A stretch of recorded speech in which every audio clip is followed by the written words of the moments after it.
Hi guys, welcome back to Grandma's Kitchen. Today we're making delicious twist on a classic Atta samosa, the wholesome version of everyone's favourite Indian snacks.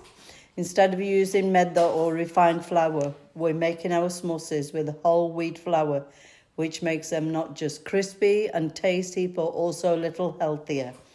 Golden on the outside, filled with spices, potatoes and peas inside.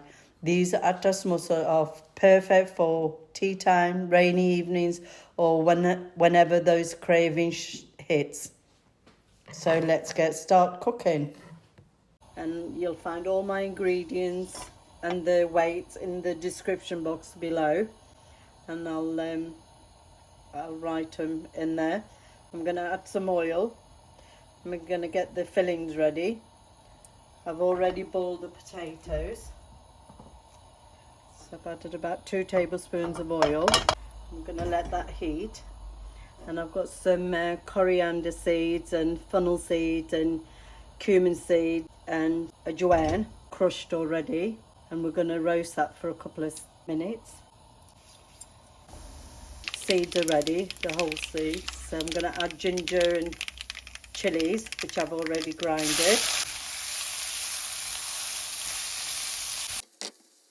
I add the onions in now. I'm going to fry them, just soften them. And I'm going to add the salt and some spices. A tablespoon of salt. Salt is to your taste. Turmeric powder, teaspoon. Give that a mix. We're also going to add some paprika just to give that little colour to it. Half a teaspoon. Tablespoon of garam masala.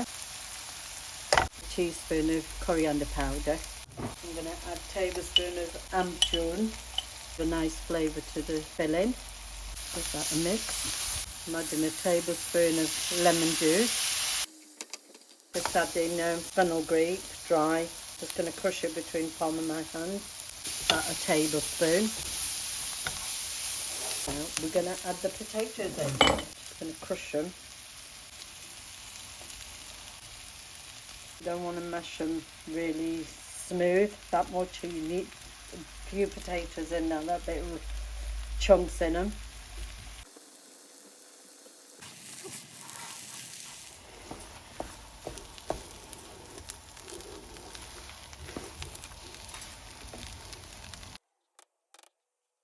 Right, so it's been about 15 minutes since I had the peas and the potatoes. I've been cooking and I've been stirring in between. So I'm going to add the coriander in.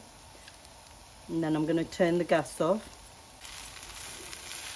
I'm going to put them to side to cool down while I get the atta ready.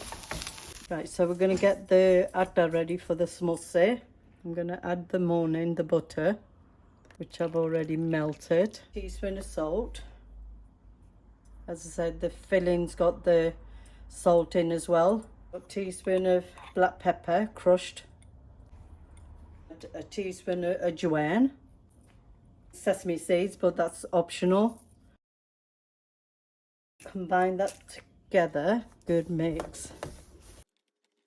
And while I'm doing this, I'm also going to add some fresh coriander.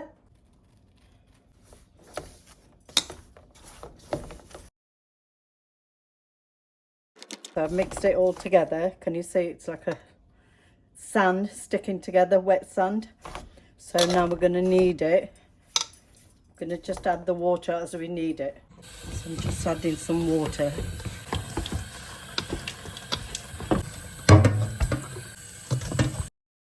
Right, so I've done the dough. Can you see it's nice and firm, like soft, not too soft and not too hard, right? So we're going to let that rest for about half an hour and I'm going to cover it with just a damp tea towel. Right guys, so the dough's been resting for about half an hour, so I'm going to make them into little balls.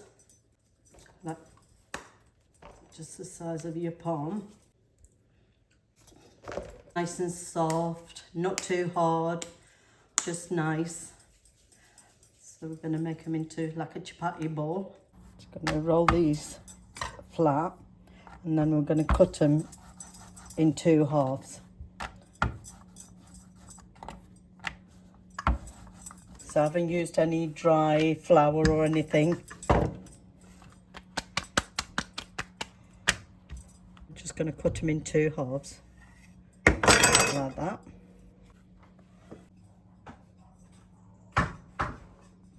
Just going to put some water just to seal the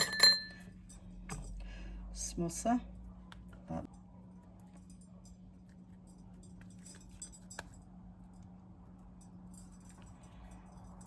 Put the filling in.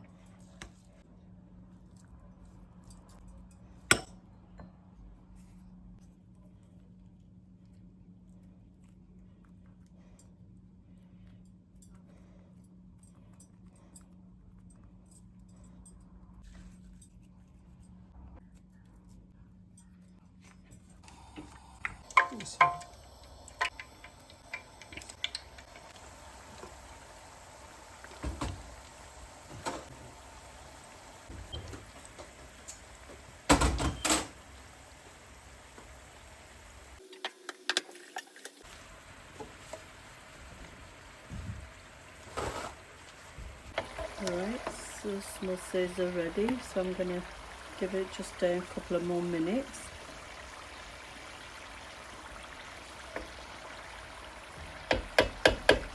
I've got it on very low heat.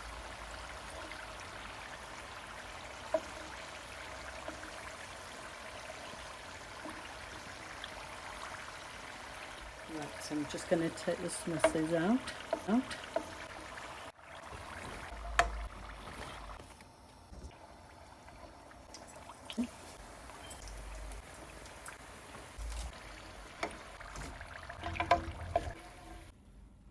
Right guys, so there you have it, homemade Atta samosa. They look delicious and they look nice and crispy, and they got their own flavours in, and I'm just gonna, can you see?